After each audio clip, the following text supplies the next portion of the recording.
Do not forget, you can support the channel with a like, and you can also subscribe to be aware of the latest published videos. Thank you. We hope that here you can find the latest news, ideas, and discoveries from the scientific world. The Voyage of Aeneas of Troy. Did it really happen? The Trojan War is the cardinal point in both British and European history. According to the British chronicles, their ancient kings and princes are descended from Brutus the Trojan, the great-grandson of Aeneas of Troy. Aeneas was a Trojan prince who survived the Trojan War and led his people in exile to found a new Troy. Aeneas's voyage lasted 7 years. In mythology, it is said that he founded Lavinium and became the progenitor of the Romans, through his son Ascanius and the Alban kings. The Trojan War was real, but what about Aeneas's voyage? Incredibly, a detailed historical and geographical record of the voyage was left to posterity and has survived to this day. Scholars in the classics know it as Virgil's Aeneid, but it is regarded as a work of fiction. This belief is mistaken. Every facet of Aeneas's voyage is minutely documented, and the journey can be retraced in its entirety, provided that the keys to unlocking the Aeneid's hidden knowledge are known and the geography is correct. Unbelievably, the Aeneid reveals Aeneas's voyage to have taken place in the Western Oceans. Aeneas and the fall of Troy. The war with the Achaean Confederacy was in its 10th year when the Trojans were informed that the invading forces had sailed away. The Trojans immediately went down onto the plain to see the deserted Achaean camp for themselves. Unknown to the Trojans, however, the Confederate fleet had anchored off Tenedos, unseen. By the light of the moon, it sailed afterwards for Troy and disgorged its malign forces on the very threshold of the city. Earlier that day, a gigantic wooden horse constructed by the Greeks before they left had been brought inside the walls of Troy. Trojans everywhere had been celebrating the end of hostilities, and now the whole populace succumbed to drunken sleep. In the darkness, armed soldiers let themselves out of the belly of the Trojan horse, cut down the watchmen, and opened the gates of the city to the Achaean forces. There was catastrophic loss of life, destruction on a massive scale, and the Greeks became lords of the burning city. King Priam and most of his family were killed, whilst large numbers were later taken away as slaves. As Troy sinks in flames, Aeneas, a prince of Troy and cousin to Hector, gives up the fight and leads his father and son to safety, but his wife perishes in the city. At daylight, Aeneas finds that people from all quarters have flocked to him in assembly, ready to be conducted in exile to a new land and a new life. They spend almost a year constructing a new fleet, and at the beginning of summer spread their sails to fortune. The Voyage of Aeneas of Troy and his visit to Thrace.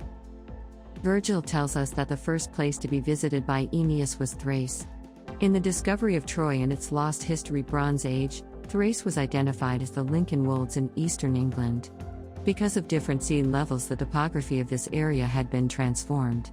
There was an inland sea to the south of Thrace. This was the Hellespont, across which Aeneas sailed in exile from Troy. From Thrace, Aeneas's voyage took him to Apollo's town. It is an island that is normally considered to have been Delos. But it is not called Delos in the Aeneid. So, where was Apollo's town? Any voyage from this area would have to be undertaken in the North Sea and or the English Channel, but, as yet, we do not know the direction that Aeneas took when he left Thrace.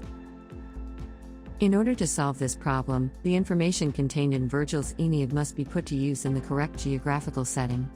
That setting was not the modern Mediterranean or the Aegean, but Bronze Age Britain.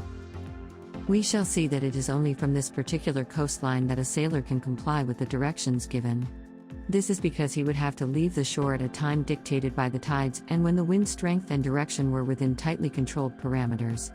Failure to do this would result in the ships being driven back to shore, dragged in the wrong direction, or becoming lost in the North Sea.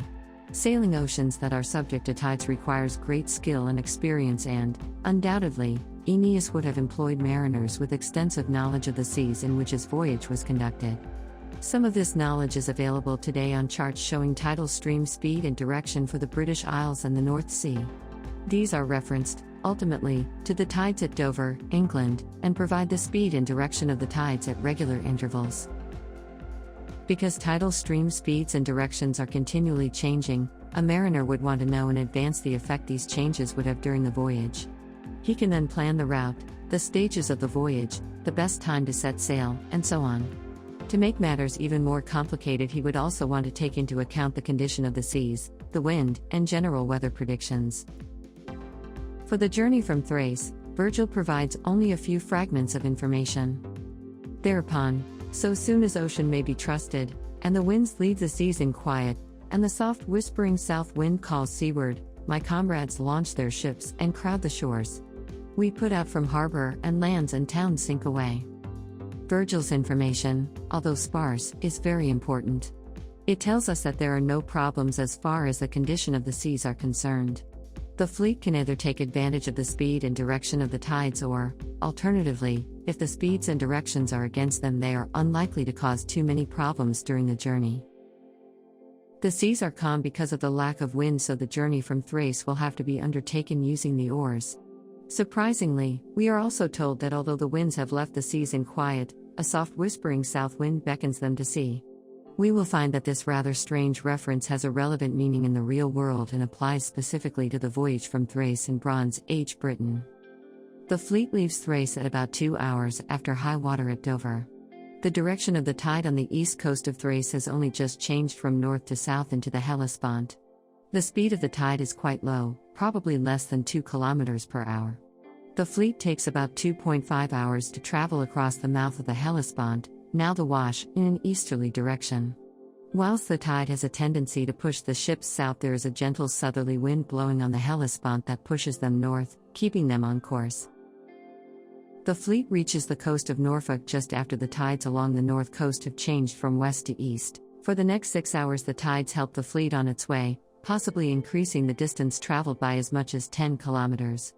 As the ships head out into the North Sea, the tides around Norfolk start flowing north again. Crossing the North Sea, the fleet will experience changes in tidal direction, generally from north to south and back again.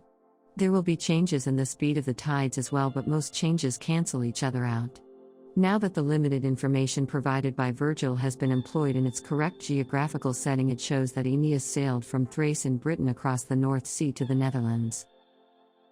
The Netherlands is part of the Great Plain of North and West Europe. It is low and flat except for the extreme southeast around the Limburg area.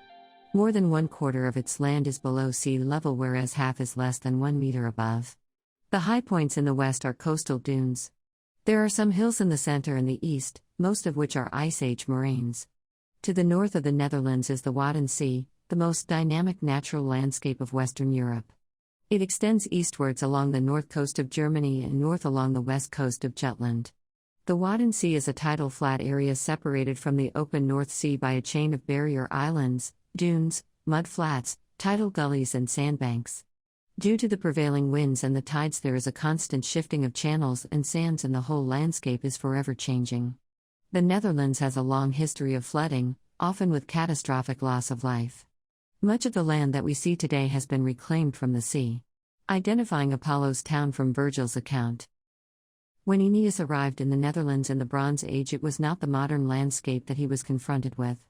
We know that the sea level in eastern England was 5 to 7 meters higher, so it is unlikely that it was very much different here.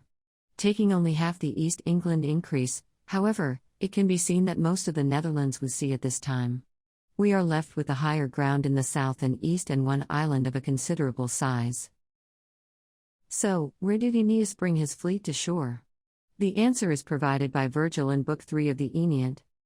There lies in mid-sea a holy land, most dear to the mother of the Nereids and Neptune of Aegae, which strayed about coast and strand till the grateful archer god chained it fast from high Mykonos and Gyaros, and made it lie immovable and defy the winds. Hither I steer, and it welcomes my weary crew to the quiet shelter of a safe haven. We disembark and worship Apollo's town. There is only one portion of land in mid-sea. This is known as the Veluwe, a ridge of hills in the province of Gelderland. It is about 60 kilometers from north to south and rises to 110 meters above sea level. As an Ice Age moraine, it would quite genuinely have moved to this position where it became fixed, so the myth of the origins of this island has its roots in reality. On the east coast of the Veluwe stands the modern city of Apeldoorn. It is interesting that the oldest known reference to this city dates back to the year 792 when it was called Appletro. This name is not just an intriguing coincidence. In the ancient British language, tro means to turn or to wander. The modern Welsh phrase mind a tro means to go for a walk. In Appletro, tro mutates to dro, so the meaning of the name is wandering Apollo.